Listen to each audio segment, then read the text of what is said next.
एक पंडित जी भोजन करने बैठे तो सामने थाली पंडितानी ने दाल चावल साग रोटी रखी होगी, अचार वगैरह।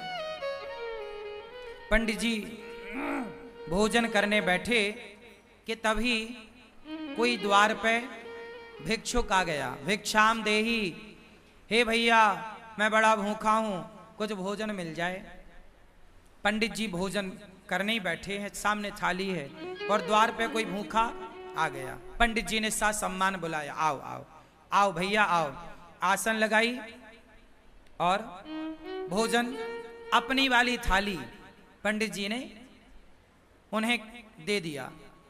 और पंडितानी जी ने जो भोजन बनाया था वो जरा सा ही था, क्योंकि घर में कुछ था नहीं, जितना था उसने बनाया। थोड़ी सी दाल थी, आज दाल बनी, साग थी, चावल जो था भिक्षा में उससे मिला। ब्राह्मण थे, भिक्षा मांग कर लाते और जो मिलता खाते। तो आज उनका भोजन जरा कम था, पंडितानी के लिए जरा सा अंदर था। अब वो अतिथि आए और बैठे और वो पंडित जी की थाली में बैठ गए और वो बढ़िया खाए। पंडित जी अंदर गए, पंडितानी से कहा कि थोड़ा और दो रोटी। तो उसने बोला कि बस ये आखिरी 2 रोटी बची हैं। जब पंडितानी ने कहा कि आखिरी 2 रोटी बची हैं, तो वो जो बाहर बैठा खाने वाला अतिथि था उसने सुन लिया कि अब बस इनके पास 2 रोटी बची हैं। तो पंडित जी दोनों रोटी लेकर आए और कहा भैया प्रसाद पाओ, एक और दो रख दूं। उसने कहा नहीं नहीं अब नहीं चाहिए। वो भी समझदार कि अब बेचारे ये क्या खाएंगे, तो मना कर दिया। पंडित जी ने कहा ना, आप हमारे अतिथि हैं, आप पेट भर के खाओ। अच्छा बोले आपकी इच्छा है तो एक रख दो। तो एक रोटी रख दी गई और एक रोटी बची। अब वो अतिथि तो बढ़िया दाल चावल सब्जी रोटी खाकर 5 रोटी खाकर खुश था। पंडित जी की थाली में पंडितानी जी ने 4 रोटी रखी थी फर्स्ट में, 5 रोटी एक और मिल गई। 5 रोटी खा के उसका बढ़िया पेट भर गया, वो चला गया। अब दोनों पंडित पंडितानी बचे तो पूरे बर्तन लाके बाहर रखे और थाली लगाई 2। अब 2 थाली लगी हैं, पीछे की बची हुई जरा सी साग। अब आप जानते हैं दाल बची तो क्या बची होगी, जरा कटोरी आधी कटोरी। अब उसमें दोनों लोगों ने थाली अपनी पंडित पंडितानी ने तैयार करी और रोटी थी 1। तो आधी रोटी पंडित जी ने रखा, आधी रोटी पंडितानी जी ने रखी। और चावल जरा सा रहा होगा तो थोड़ा सा चावल आधा आधा उन्होंने रखा और उन्होंने प्रसाद पाया। अब ये सोचो कि आधी रोटी में क्या पेट भरता है। दिन भर से आदमी कुछ नहीं खाया, शाम को भी कुछ नहीं मिलना, एक ही बार खाना है और नाश्ता भी कुछ नहीं हुआ, आधी रोटी मिली। तो आधी रोटी खाई पंडित जी ने, जरा सा चावल पंडितानी जी ने खाए। अब पंडित जी ने जैसे ही भोजन किया आधी रोटी का और जरा से चावल का और खा के ना उन्होंने हाथ धुले।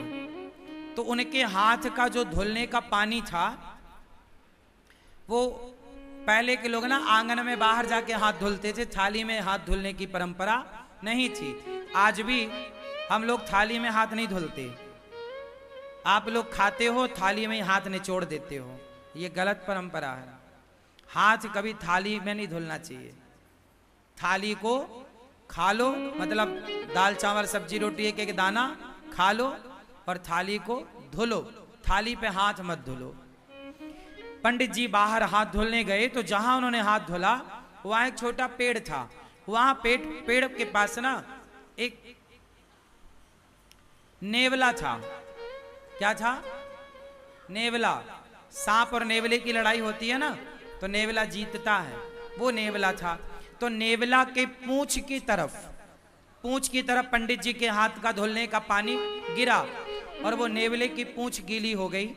आधा पीछे का हिस्सा, पूंछ का हिस्सा गीला हुआ और जैसे ही पूंछ पे पानी गिरा उसके पूंछ का रंग सोने जैसा हो गया, सुनहरा। नेवले ने पूंछ देखी, पंडित जी से बात करी, पंडित जी आपने पानी डाला तो मेरा देखो ये रंग सुनहरा हो गया, सोने जैसा, मेरी पूंछ सोने जैसी हो गई। आप एक काम करो, मेरे पूरे शरीर में पानी डाल दो, मैं सुंदर हो जाऊंगा। पंडित जी बोले मैंने तो अपना हाथ धुल लिया। नेवले ने कहा महाराज ये बताओ कि आपके पानी डालने से मेरा ये शरीर का रंग कैसे बदल गया, सुनहरा हो गया, सोने के कलर का। अब मुझे पूरा शरीर सोने का करना है, पूरा शरीर सोने की तरह चमके मेरा। आधा हो गया मेरा, आधा बताओ कैसे होगा। कल मैं आऊं, आप मेरे ऊपर फिर हाथ धुल देना। पंडित जी बोले नहीं, अब तुम जाओ धर्मराज युधिष्ठिर के राज्य में। धर्मराज युधिष्ठिर यज्ञ कर रहे हैं, उस यज्ञ में ब्राह्मण लोग भोजन कर रहे हैं। जाओ, जहां ब्राह्मण लोग भोजन करके हाथ धुलेंगे, धर्मराज युधिष्ठिर सबको अन्नदान कर रहे हैं, बहुत बड़ा यज्ञ हो रहा है। जाओ, यदि तुम्हारा किसी ब्राह्मण के हाथ धुलने के जल से यदि तुम्हारा शरीर सोने का हो जाए तो समझ लेना कि धर्मराज का यज्ञ पूरा हो गया। जाओ। अब वो नेवला बड़ा खुश धर्मराज युधिष्ठिर के राज्य में पहुंचा और जहां सारे ब्राह्मण भोजन करते और पानी से हाथ धुलते, एक अलग जगह पर नेवला जाके वहीं बैठ गया। हजारों नहीं लाखों ब्राह्मणों ने हाथ धुले, हजारों नहीं लाखों लोगों ने प्रसाद पाया, लेकिन नेवले का रंग सुनहरा नहीं हुआ। अब जब सारे ब्राह्मण खाए, दक्षिणा ले लेके चले गए, तो धर्मराज युधिष्ठिर बोले देखो, अर्जुन बोले कि देखो अब राजाओं की एक सभा लगी। उस राजाओं की सभा में अर्जुन ने बोला, भीम भैया ने बोला, देखो आज तक के इतिहास में इतना बड़ा अन्नदान जितना बड़ा धर्मराज युधिष्ठिर ने किया, जितना बड़ा यज्ञ युधिष्ठिर ने किया, आज तक किसी ने नहीं किया। इतना बड़ा यज्ञ किसी ने नहीं किया, इतना बड़ा अन्नदान किसी ने नहीं किया, इतना सारा सोना चांदी हीरा मोती दान दिया युधिष्ठिर जी ने। तब नेवला बोल पड़ा, नेवला, ए भीम चुप रह।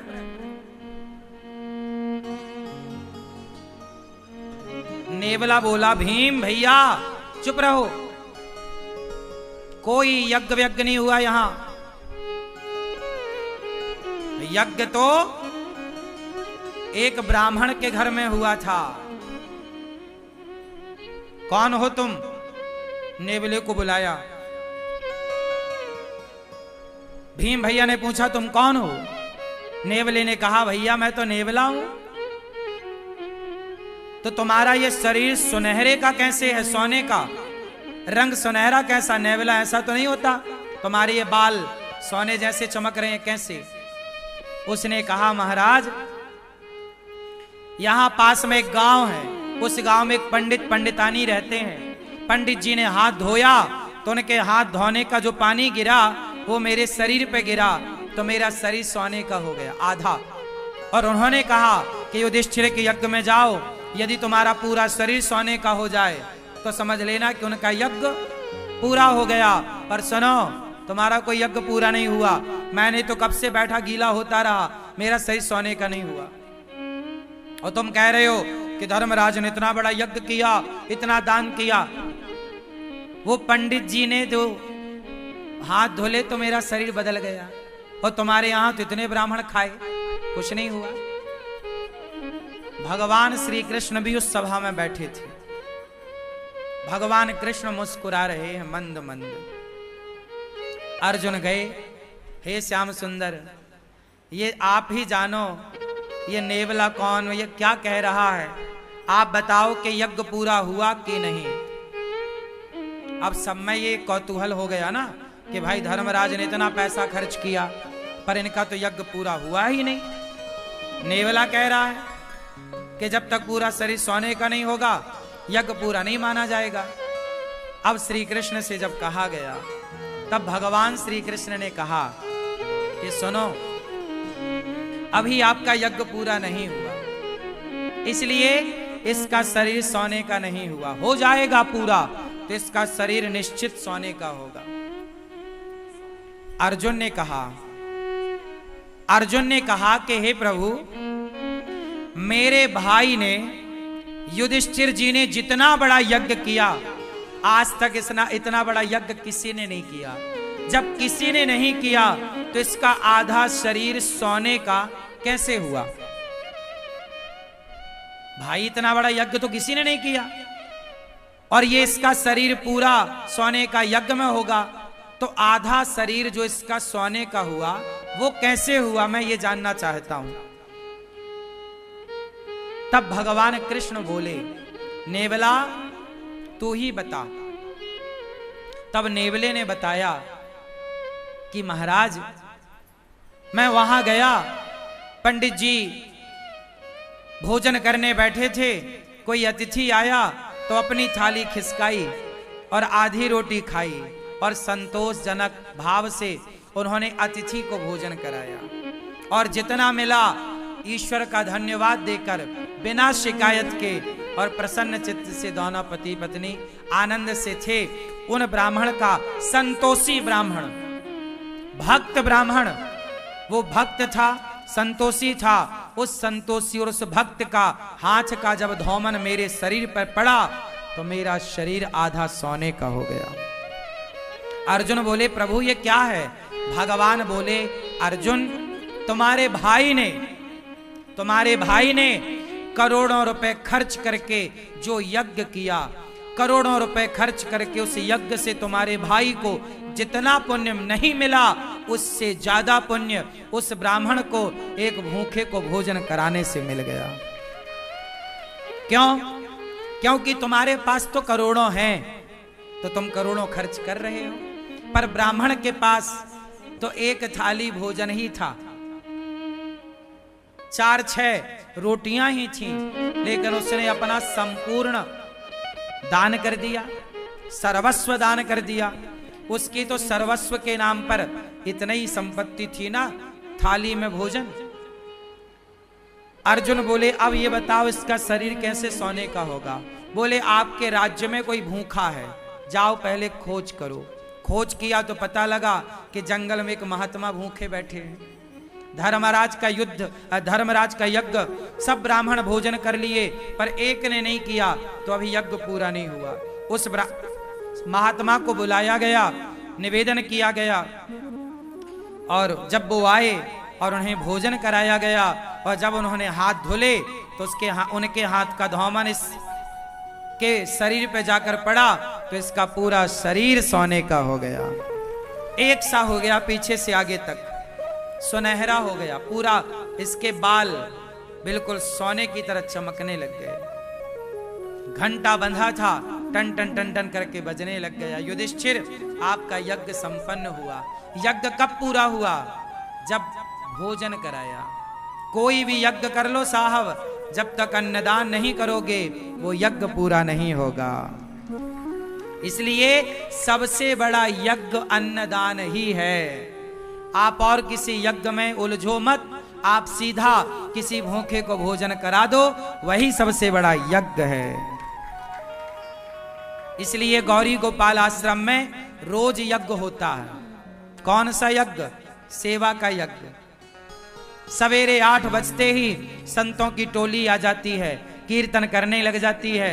रोज गोविंद हरे गोपाल हरे, रोज कीर्तन होता है गौरी गोपाल में संतों के द्वारा, और उन्हें भरपेट आप लोग दान करते हो, उन्हें आप भोजन कराते हो अपनी ओर से। आप लोग जो एक दिन का गौरी गोपाल अन्न क्षेत्र बांटते हो संतों को, तो जितने संत भोजन करते हैं आपके द्वारा, एक एक संत एक एक यज्ञ का फल आपको दे करके जाते हैं। इसलिए गौरी गोपाल आश्रम में जो संत भोजन करते हैं वो किसी यज्ञ से कम नहीं है। तो आप भी अपनी बेटी के नाम से, बेटे के नाम से अन्नदान जरूर करिए। और आप भी गौरी गोपाल आश्रम की ये संतों की सेवा के लिए जो अन्न क्षेत्र अखंड निःशुल्क संतों को रोज अन्नदान होता है गौरी गोपाल में, आप भी अन्नदान करिए और आप भी इस अन्नदान की सेवा से जुड़िए। कोई भी कार्य, इसलिए कहता हूं मरने के पहले गौदान, भागवत और अन्नदान, मरने के पहले ये 3 काम कर लेना, फिर बिंदास आराम से मरना, केवल मरने को रह जाए आखिरी में। मरने के टाइम आदमी कुछ कर नहीं पाता, जीते जी कर लो अच्छे काम, मरने के टाइम कोई ध्यान नहीं रहता। सही है।